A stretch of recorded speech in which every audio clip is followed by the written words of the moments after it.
Discovery.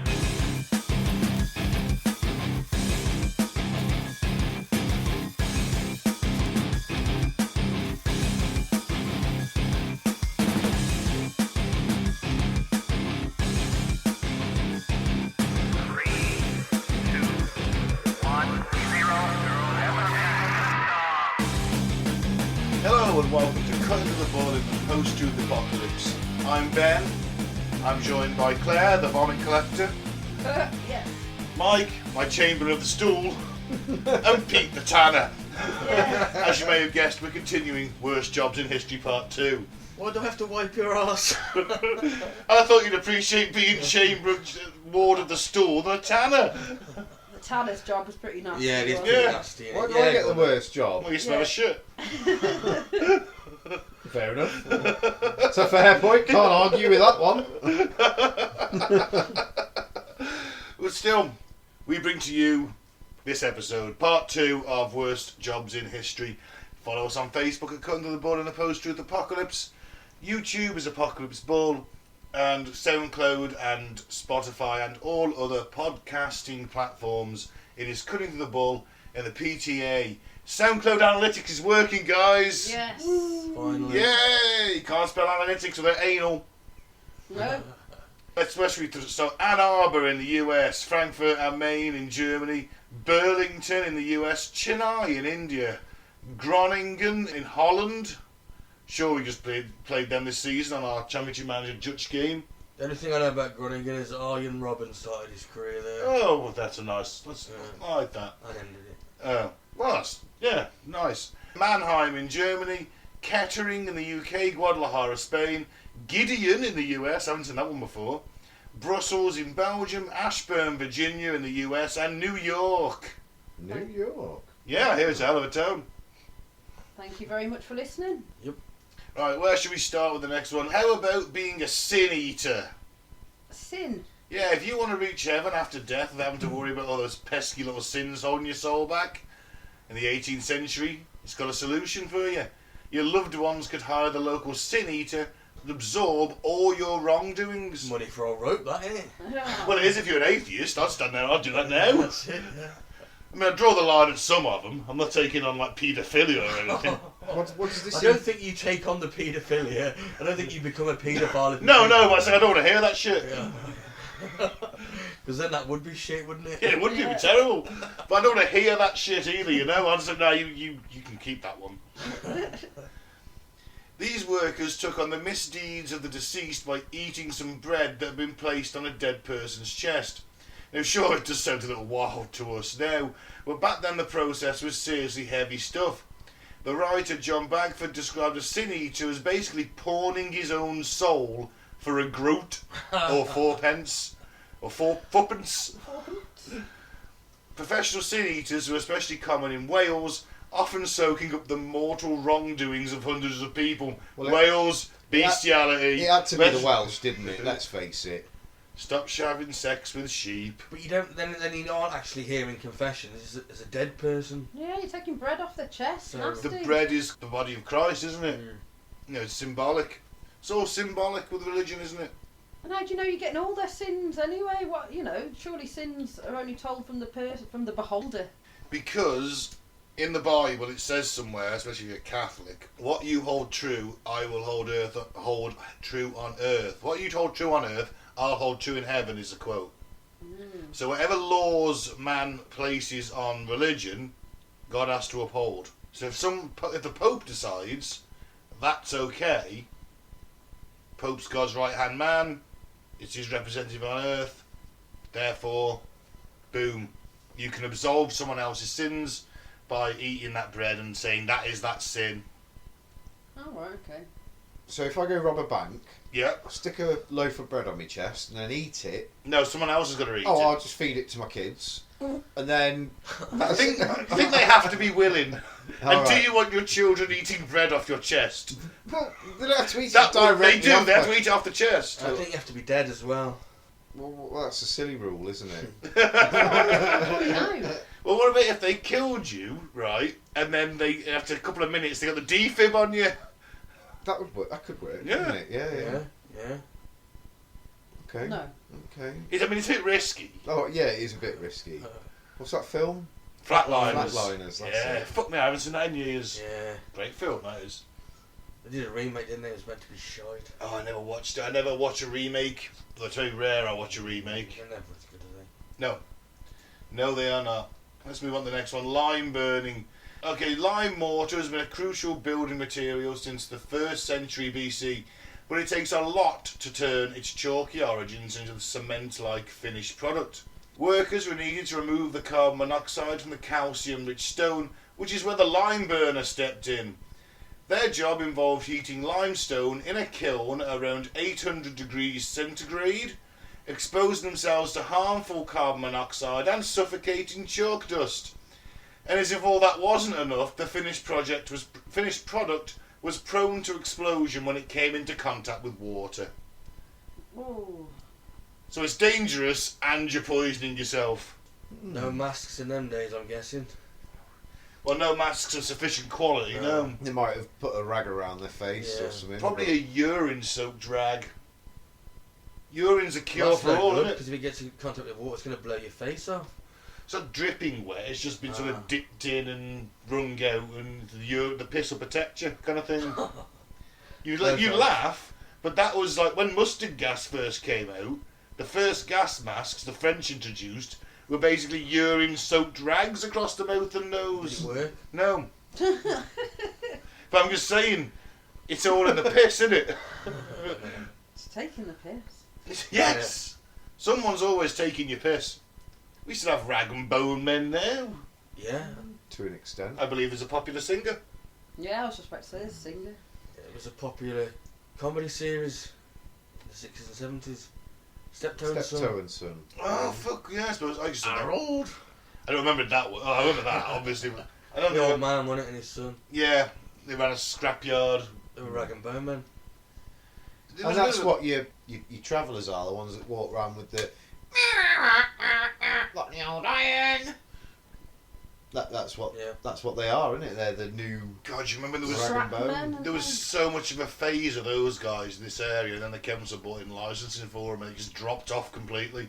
Because at one point it was anyone with a fucking van, wasn't it? Yeah. And a horn that can go like, ugh, the most annoying fucking sound ever. Yeah, because that's all you want on a Sunday morning is some Yeah. cunt going around sounding the most annoying horn in the world 3 streets away, and you can fucking hear it. Doesn't he say any old iron as well? Yeah. Down the... I've shouted "fuck off" out the window at one point. It's the way they always say any old iron. They don't just go any old iron. They go any old iron. I think it's Any like, old iron. I'm assuming it's some kind of fucking tradition, like the rose tinted glasses kind of thing. Some bloke probably used to come round doing that. I'm just giving everyone, the listeners, a bit of a taste of our pain Well, they've all turned off now. at 9 o'clock in the morning. It's enough to make you fucking kill yourself or kill everyone in the room. Nothing went to waste in the Middle Ages, and that included discarded animal bones and rags, which could be reused for glue, fertiliser, paper, and more. The bone collector's not a bad sounding job, though, is Pretty it? cool, isn't it? Well, if you're a serial killer. a film called that, no? Wasn't it a series? It could have been a film, you might be right. Sometimes with a horse and wagon, calling out folks' unwanted food scraps and worn out rags. I'm sure we did this last week. No. I remember that. No, that's the plague bearers. Oh no, it was the guys that would go along the sides of the rivers, wasn't it? Getting the bits of metal and scrap rags. Toshers. It was- Called, It yeah. was The, the scrap rag bits. Or something. Mudlarks. Yeah. That was it. Very similar job then, but yeah, just You're just going door to door at this point. yeah. Their work days lasted for 10 hours and men became so desperate for saleable goods, they'd rummage through dust trucks and other people's ash piles for objects. So, dirty, long hours, desperation. Yeah. You're not exactly getting anything worth a lot, are you? Do you know what? That's just what the poor souls are doing over in like Kenya and countries like that. You know, the ones Recycling and all that. the ones that live on the skips essentially, Oh, that's horrific, isn't it? and they sift through to get bits of plastic and things Yeah. that they might be able to. Oh, it's such a shame, and that's basically what they're doing now. That shouldn't still be happening. Fucking 8,000-9,000 years. You know what I mean? Not 8,000-9,000 years. 800-900 years. 1,000 years. beyond these times or whatever, we shouldn't still be doing that. No. That's capitalism for you. But there's worse. I mean, this is the worst jobs in history. There's worse jobs now. Being a borium miner, you know, your smartphone. You know, the battery, it's borium. You got 10-year-old kids digging out of the ground with their bare hands. You know, getting poisoned off Toughen them up, mate. It'll toughen them up, don't worry. Character building. They'll be fine, yeah. But, you know, we all sit here and moan, oh yeah, terrible, but we've also got smartphones, we've also got laptops, we've also got tablets. Yeah. You know? It's not as if you have a choice, though, is it? You could do. You could go off the grid if you wanted to. No, but I mean, if you want those things, it's not. You can't just. Get it ethically. Yeah. Well, I'd there's like an that. ethical phone, please. The same with the electric cars. I mean, Mm. you know, that gets stuck its mind in Africa, then it's sent to Southeast Asia for processing. Then it's sent to Australia for something else to have done. Then it comes back to Europe to be put into a car, and then it's shipped out all over the world. It's burning more carbon than it's ever going to save in its life. This is your problem. Get them Johnny cabs in. Without the creepy mannequin head. You know someone would fuck that mannequin head, don't you? I'm guessing that's someone's in by the sound of it. You know they couldn't have the mouth wide open. They'd have to put teeth in and grill it off. How many Johnny cabs would come back to the fucking depot at night covered in someone's jizz?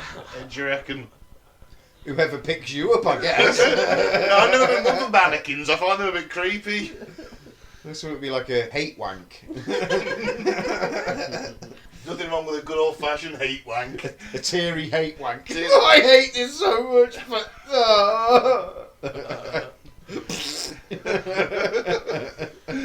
That's more of a dribble nowadays.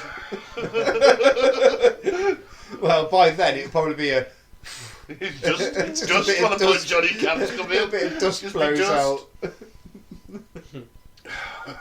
Alright, what about, you know, if the prospect of going on a treadmill sounds torturous to you, and I don't know about you, it does to me. Yeah. Fucking hate treadmills. Imagine having to stay on it for hours at a time to grind corn or mill water that you'll never actually use. This was the reality for Victorian treadmillers. This was considered too inhumane for prison, by the way. Really? They used to make prisoners do this, and then they banned it. In a supposed attempt to reform Victorian criminals, Sir William Cubitt forced prisoners to power giant water pumps and corn mills by stepping along a giant wheel for hours at a time. Human hamster. Yeah, I was Yeah. thinking that. It's not that bad, is it?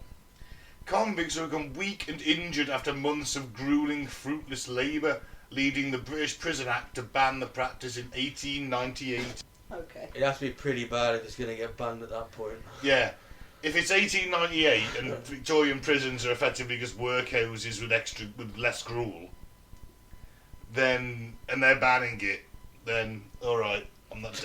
That says a lot, doesn't it? Yeah, because they were still quite happy to send little kids into the big machines and that and get shredded at Exactly. that point, weren't they? So if they were banning that, must have been really fucking bad. Yeah. I love the title of the next one, The Resurrectionists. Ooh. I kind of want to be one of them. They're body snatchers, but they call Alright, themselves. maybe not. But they called themselves Resurrectionists. Well, they're not going to call themselves body snatchers.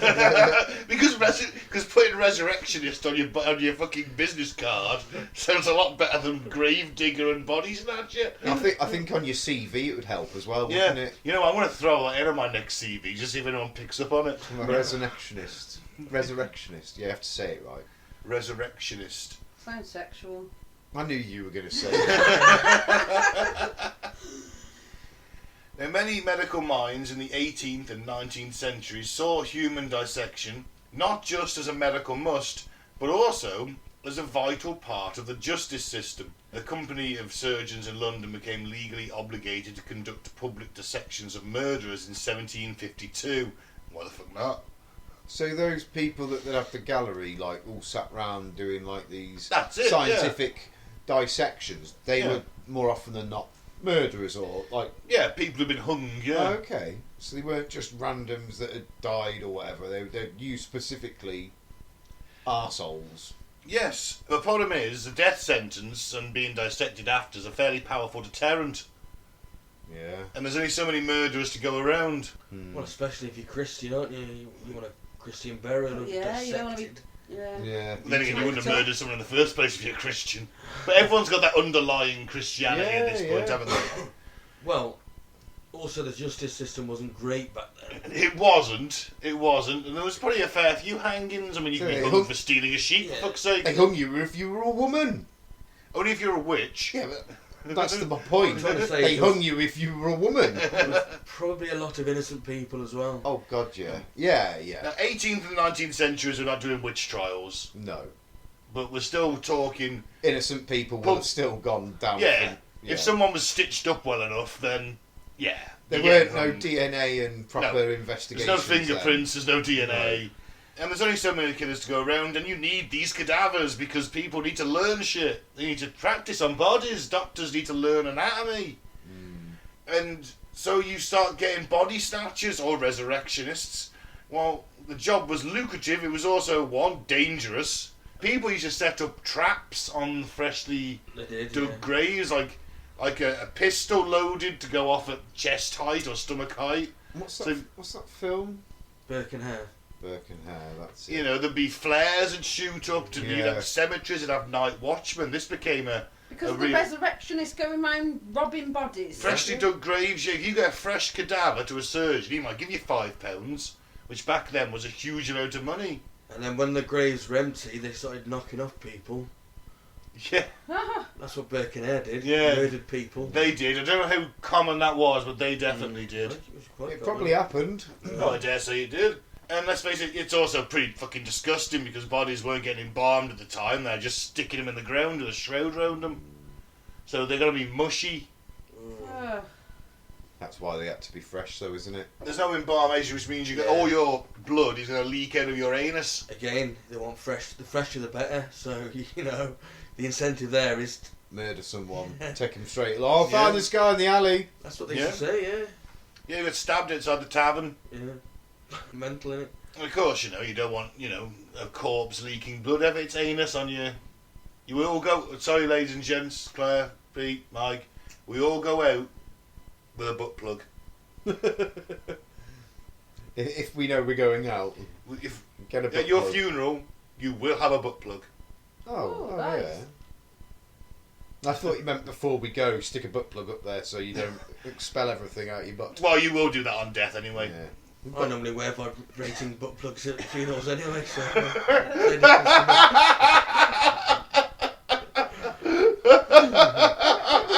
Start doing that just to spice it up a bit.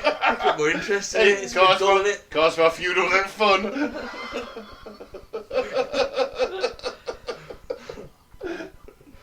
Anyhow, Mike wants to put a vibrating butt plug inside himself and have what they called the guys who carry the coffin, The pallbearers. the pallbearers. They have the app on their phone and they're controlling for him. So that was dangerous, wasn't it? Yeah.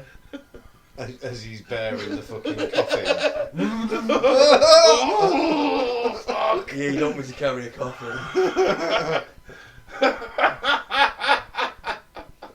Well, how many have you dropped? Enough. That's why I just kicked out the Undertakers. Well, that and other things. Yeah. Use your imagination, listeners. I'm sure you can. One of the finest comedic moments of my life is when I walked past a funeral. I was taking the dog out, and I was heading towards the church, and one of the guys is there in the morning, coat and top hat. It was quite important. It was the guy who owned the funeral company, and he died, and he had this massive funeral. And he went, morning. I went, no, I'm just walking the dog, mate. Hey. Finest, even he fucking doubled over laughing, and he was supposed to be serious. I like that. I bet you took a bow, didn't you? I nearly did. Now, herring girls, this one doesn't sound so bad, but then herrings do fucking stink. They travelled on the coast of Britain following the migration of herring to help trawl them and preserve and prepare their catch. This included gutting and salting herrings at record speed for up to 15 hours. Fuck me. So paid by the barrel, and the faster workers made more money. Herring girls would try to protect their hands from the inevitable cuts that gave them handling sharp knives and bones by using cloths and flour but it didn't work and injuries would often become infected. As if that wasn't enough, the workers would be denied access to hotels and even their own homes thanks to the foul smell. You wouldn't want to let them in, would you? Fuck no. Get and have a bath, or, you know, I suppose a bath wasn't, you know, available back then, wasn't it? As readily. Of course not. I don't know, man, just fucking gutting fish. When was this? Oof.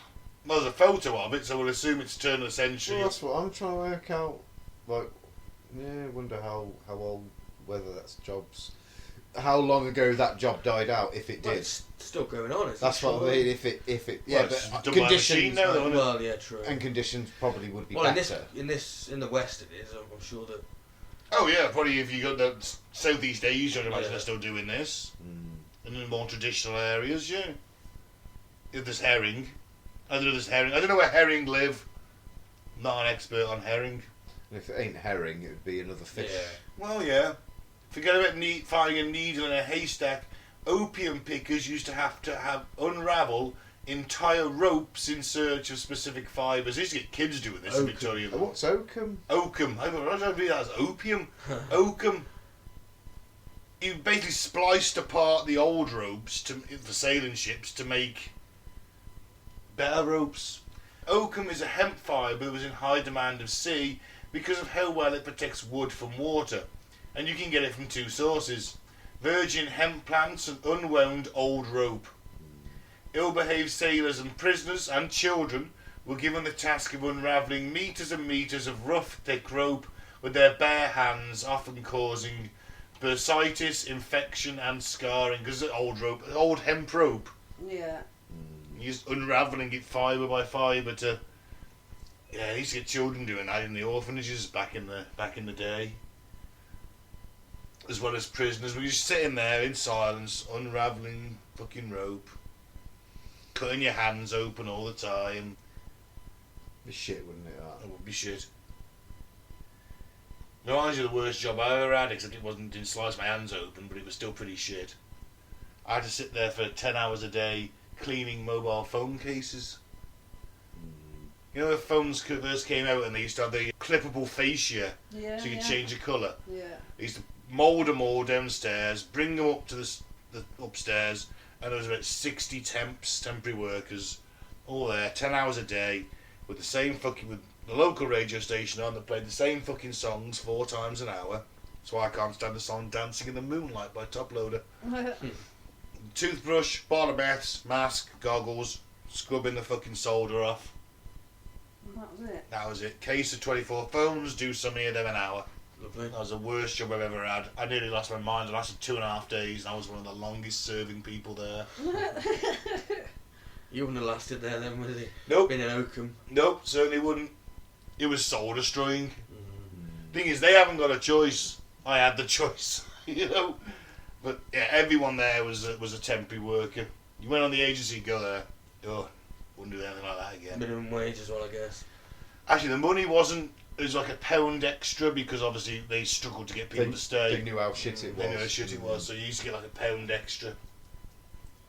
Right, moving on from life experience. I've never experienced this one. Petardiers. They kicked off their careers with a bang. The position involved placing heavy fragile bombs as close to the enemy defences as possible. Yeah. The only soldier one we've had really, apart from the Squire of the Knights. Mm-hmm. This is sort of like somewhere in between, like being a kamikaze and not. I Yeah, guess because so. they didn't want to die, Yeah. but they probably would, one way or another, I guess. If you haven't heard of a petardier yet, it's probably because the position only existed during late medieval and early Renaissance times, and probably also because not many lived to talk about the job. It involved teams of around 7 men placing petards, a rudimentary kind of bomb, as close to the enemy defence lines as possible during sieges. So think fortress walls, tunnels, etc. Is this Yeah. the French? The word's French. I'd That's imagine, what I'm yeah. thinking. It must have been the French, this, mustn't it? You know the phrase "hoisted by your own petard"? No, because I'm not 75. When something goes wrong, that you know you've caused a problem. That's still not No, made me no. hear it, but Alright, Okay. it's quite a common phrase. no, I've never. I don't think I've ever heard that. Or if You- I have heard it, it's just been so Yeah. like, what the fuck are you talking I've been about? hoisted by my own petard. Yeah, In other words, you got blown up by your own bomb. yeah. Yeah. But then again, I can think of worse military jobs over the years. I mean, kamikaze pilot. There's one. Mm. Straight away. Those miners in World War One, that must have been pretty fucking terrifying. The bomb dogs. Being a bomb dog would have been pretty shit. Being a British infantry on the first day of the Somme wouldn't have been fantastic. Yeah. What's that one where they go in first? Oh, the Forlorn Hope. That's it. Yeah, you wouldn't want that job. Though you volunteered for that, essentially, didn't you? Because you got promoted quite highly if you were... If you survive. if you survived, but not many You're survived. the first one to storm the castle, so... Yeah, they make the breach, and you're like, okay, we're going in, and there'll be like a group of 20 or 30 men whose job it was, effectively, to trigger the traps that they laid. Yeah. So all those barrels of gunpowder they dug into the breach while they had chance. Yeah. All those barrels of hot oil they're going to pour Yeah. over your head. as The you- rocks they're going to launch at you as Yeah. well as shoot at you. You're going to get the brunt of it, aren't you? Yeah, you're there to waste their ammunition so the main assault force can go in. I'd put that ahead of this, being in the Forlorn Hope. Yeah. Even if you did volunteer, apparently there was never a shortage of volunteers. They all wanted the glory, mate. Want Yeah. the glory. Yeah. But you want every soldier wants to be that man that stands there and says, "Oh, you remember that guy did that. Yeah. He was first at the breach at such and such." Is that over, isn't it? And then he gets shot in the head by accident by your own sergeant or something. You Well, won't know about that anyway. no, you wouldn't. But still, yeah, I think any job in the military over any period of time has always been pretty shite. Well, unless you're the field marshal at the back. Oh, Mike, he had to survive on some crappy local red wine rather than the champagne he was used to. Don't be daft. They would have shipped it in for him. Yeah, it takes a while, mate. Supply chain. Yeah, then make sure they get that before anything else. You say that, but in World War One, the British were so well supplied by the end of it, they used to line the fucking trenches with corned beef cans. What, unopened? No, open ones. No. Like, so you put them up like fat end down, Mm. and they'd line them up. That was the fucking decking. Yeah, like seats or anything like that. Yeah. What of it turning deceased pharaohs and other nobility from corpses to mummies? That's a shitty job. So what was the name of the job? Was that it? It didn't really And have a you're name. an embalmer, Yeah. an ancient Egyptian embalmer. You should know this, Pete. You've been there. You've shot several people. Not yet. Not yet. Well, you need to fucking get your act together, I'm move gonna on. wait till they make this time machine. But you were working on it. Well, I am. Takes time, you know. Ugh. The irony of it isn't really. Yeah. Time machine, it takes a lot of time to build. There is that. So, if you're an ancient Egyptian embalmer, you're removing the brain from the nose of the mummy-to-be using an iron hook. Lovely. Yeah, right, get it right up there. You'd have to fucking really scrape that fucking cranial cavity out, wouldn't you? Yeah, they do, don't they? You'd have to jam it up, wiggle it about, pull it out. Oh, it takes Basically, ages. till it's like liquid. Yuck. Then you're removing all the organs except the heart. I mean, apparently it was a precious position, but... I I think I could do that. mean, I could do it. I mean, I wouldn't... It'd be a bit grim at first, though. I saw the head and take the brain out though. Oh, no, you've got to go intact. Yeah. Oh. That's why it's the iron hook up the nose. You've got to go intact. Your organs can go, but you'll need your physical body. Well, how do you know whether you've got it all out then?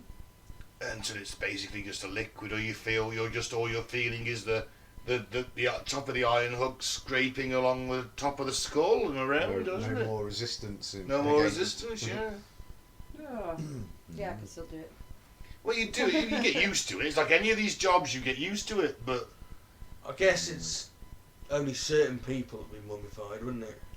Not everybody. no, I mean the Nobles. top boys, nobles, your pharaohs, but No everyone balls was up, wasn't it? Really. Yeah, Yeah. nobles and up. I think everyone would have some kind of embalmation done, whether it was just mummified in a shroud rather than all the preservative shit done. This is part of the religion, wasn't it? Gong farmer. Feel like you're dealing with a lot of crap at work? Try turning that to a gong farmer. And when you think of Tudor achievements, a few things comes to mind: gorgeous dresses, glamorous nights, stunning houses, plumbing. However, that was not a great feature of the age. In fact, most people did their business in communal latrines called cesspits. And of course, these massive piles of vile substances didn't clean themselves, and seeing as parts of London only had 16 latrines per 30,000 people God. in the 14th century, the job of waste removal became vital. Gong farmers were hired to take the mess away at night, charging local councils 2 measly shillings per tonne of removal. Oh. The dangerous job was brimming with bacteria, and it sounds like it must have been one of the smelliest tasks of the day. And let's face it, you fall in that cesspit, you ain't getting out. Oh. Bloody hell. Where would he take it? To the tanners. To the Used farms. I'd imagine. Farmers could use it Fertiliser, fertiliser, tanners, yeah, lots of uses. I'm gonna shit and piss. You know, it ain't solid. It's full of piss as well. It's Yeah. Liquid gold. Well, uh, people ain't going there just for a piss, though, are they? People are only going there for a shit. Yeah, but well, true. yeah, but I don't Because know. they're just pissing up any old fucking whatever, aren't they? You normally go for a piss at the same time, don't you? True, but it's not a full piss, is it? It's always like a half a piss. With a little bit at the end. Depends if it's the first one in the morning. Still, there was alleyways in cities where you just go and piss. I mean, there's an alley in Paris called Piss Alley, except it's in French. Peace, alley. You know, That's the one. there's always a piss alley wherever you go, And a dog shit alley. and a dog shit alley. Broseley. One of them in every fucking town in the UK. Yeah, there is. What about Victorian rat catching? Up Charlie Day's Street, this one. They didn't use traps or cages to earn their money. You caught them by hand. What? Rat Bloody catcher. hell.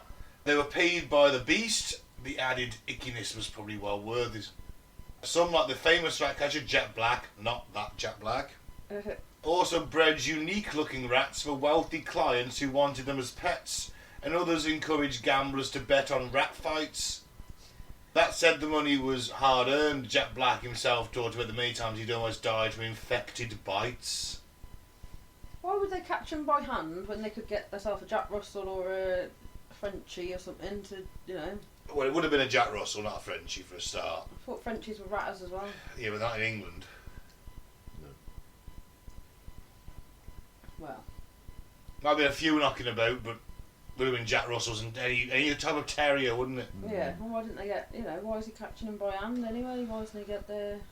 Because dogs take time, and I suppose if you can just catch a load, get them in a sack, drown them, you got the bodies there. I mean, the dogs takes time, doesn't You it? thought how hard it would be to catch a rat in your hand? Imagine how many fucking rats there are. Mm. And they're gonna bite and scratch. We're not talking. I see at least 3 rats a day, right?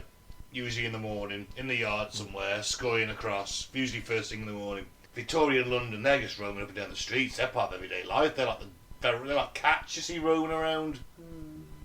And we're not just talking a few, you know, 1 or 2. We're talking dozens at a time. Like running down the street. And Yeah, that.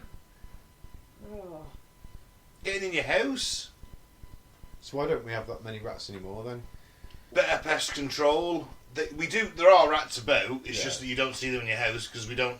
You know, They do leave say litter you- lying around. We have You never, plumbing and that now. Rats still come through people's toilets now. they say you're never more than like, is it 2 metres away from a rat or something? If you're on ground level, obviously. Yeah, something like that. 15 feet maybe. It's just, It's there is a ridiculous. measurement, but it's not. Yeah. It's not far. You're not It's far. not far. Rats and humans have grown up together. They've, you know, at the end of the day, rats have been feeding on our waste for since we've been around. I used to feed my pet rats food at the end of the day. If we had a bit of scrap left on our plate, it would go into the rat's bowl and that'd be their dinner for the night. They were ace. Yeah, Domesticated piss rats everywhere, though. aren't quite the same as sewer rats. You No. know, London fat, grey, nasty rats. I mean, With fucking red hell. eyes. The film The Rats. Oh, it's not a film, it's a book, sorry. The It was book. a film. Is there a film? Oh, the book's fucking terrifying. The I Rats. seem to remember it But James Herbert. There was two and there was three rats books, and the last one was like there'd been a nuclear war and the rats were like fighting what humans were left and feeding on radiation riddled humans and shit. Oh, it was fucking grim. And they mutated as well. They're even bigger. swamp rats, like Yeah. from Oh.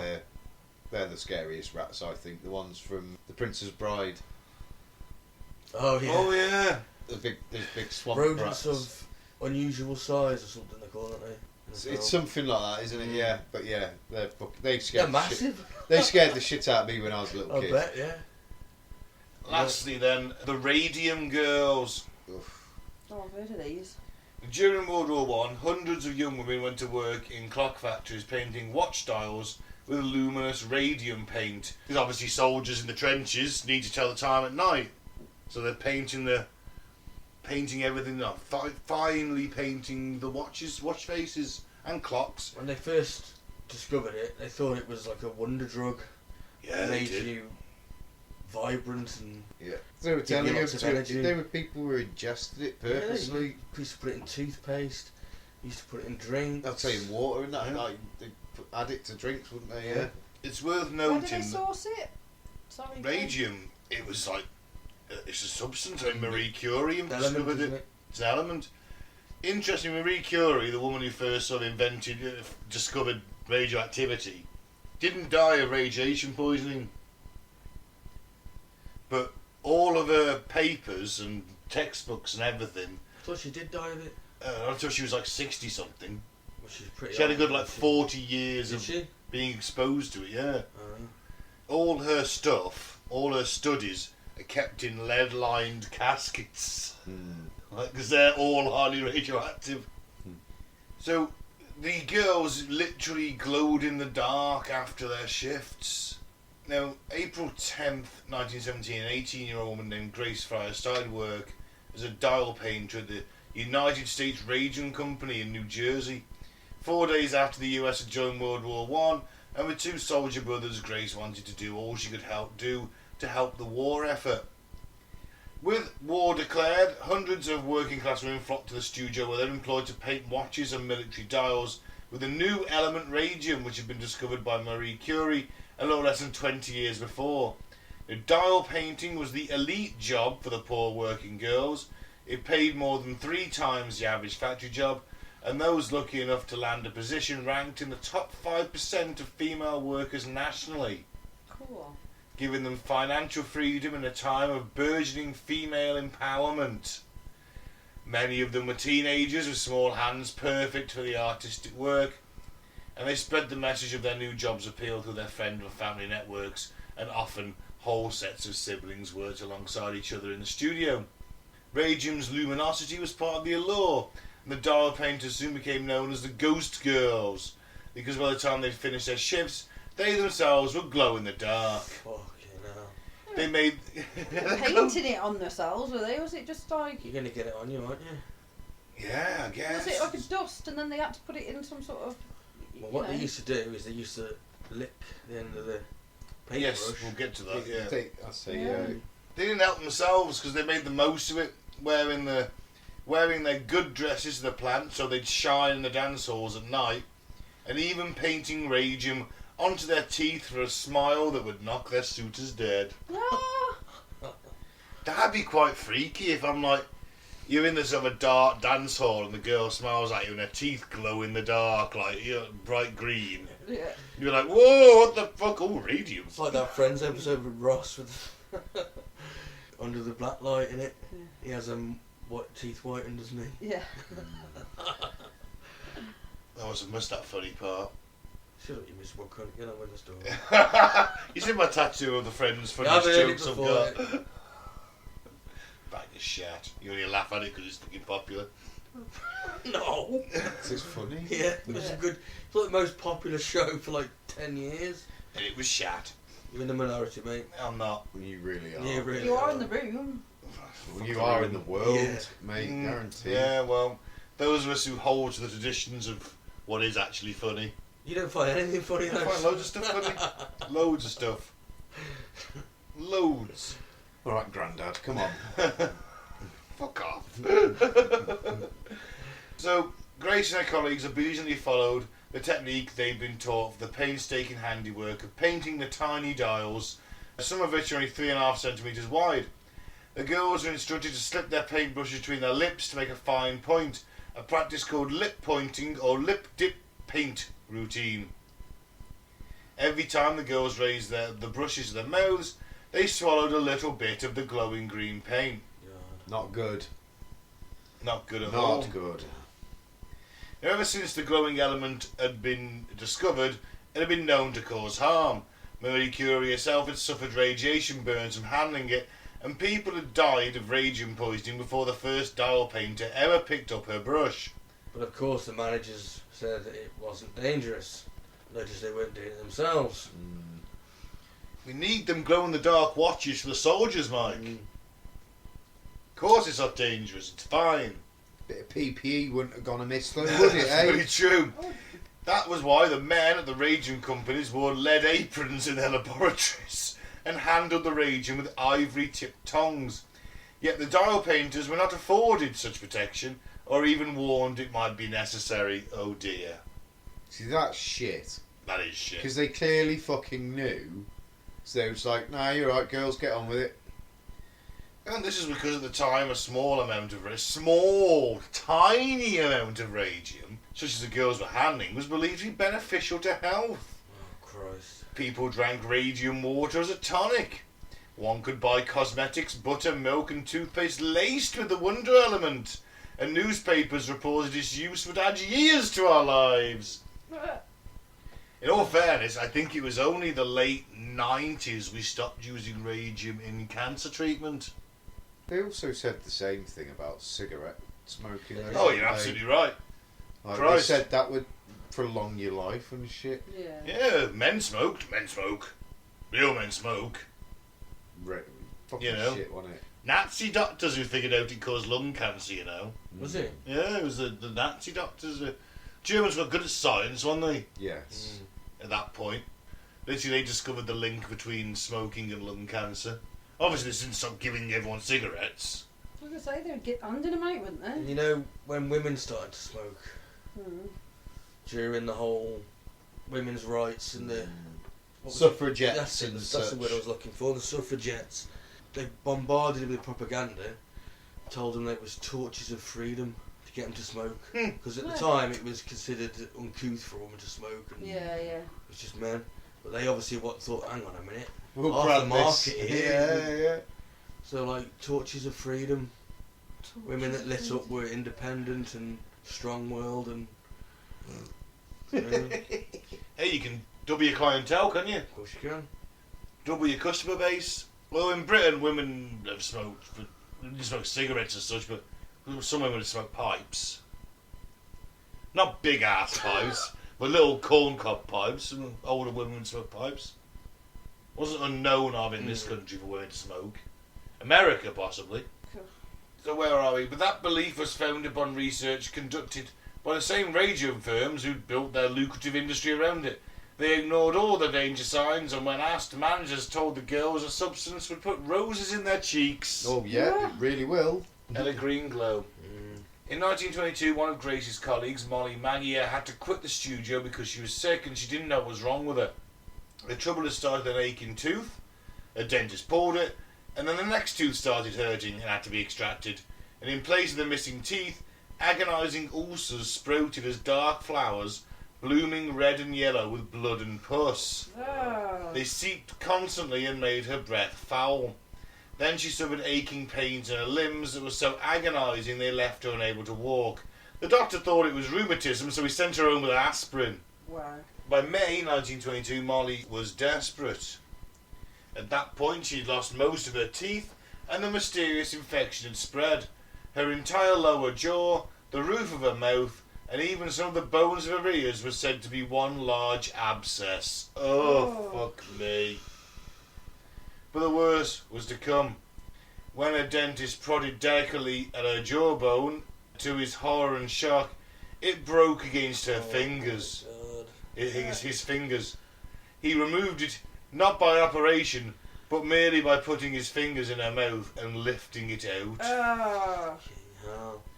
Only days later, her entire lower jaw was removed in the same way. Molly was literally falling apart, and she wasn't the only one. By now, Grace Fryer too was having trouble with her jaw and suffering pains in her feet, and so were the other Radium girls. On September 12th, 1922, the strange infection that had plagued Molly Maggie for less than a year spread to the tissues of her throat. The disease slowly ate its way through her jugular vein, and at 5 p.m. that day her mouth was so flooded with blood as she hemorrhaged, so fast that her nurse could not staunch it. She died at the age of 24. With her doctors flummoxed as to the cause of death, her death certificate erroneously said she died of syphilis, something her former company would later use against her. But, as if by clockwork, one by one, Molly's former colleagues soon followed her to the grave. All really similar sort of, you know. Yeah. You'd have thought so, yeah. If you can remove someone's fucking jawbone with your fingers, there's something seriously wrong, isn't there? That's not syphilis, is it? No. Come on. We've all been licking them paintbrushes. The young women's employer, the obviously United States Radium Company, denied any responsibility for the deaths for almost 2 years. And after suffering a downturn in business because of what they saw as, quote, gossip that wouldn't go away, in 1924 they finally commissioned an expert to look into the rumoured link between the dial painting profession and the women's deaths. Unlike the company's own research into radium's beneficence, this study was independent, and when the expert confirmed the link between the radium and the women's illness, the president of the firm was outraged. Instead of accepting the findings, he paid for new studies that published the opposite conclusion. He also lied to the Department of Labour, which began investigating about the verdict of the original report. Publicly, he denounced the women as trying to palm off their owners on the firm and decried their attempts to get some financial help for their mounting medical bills. Bad, isn't it? That's fucking It's shocking. horrific, isn't it? That is just absolutely shocking. Yes. It was only once the first male employee of the radium firm died, the experts finally took it up and said, yeah, I think that might be right.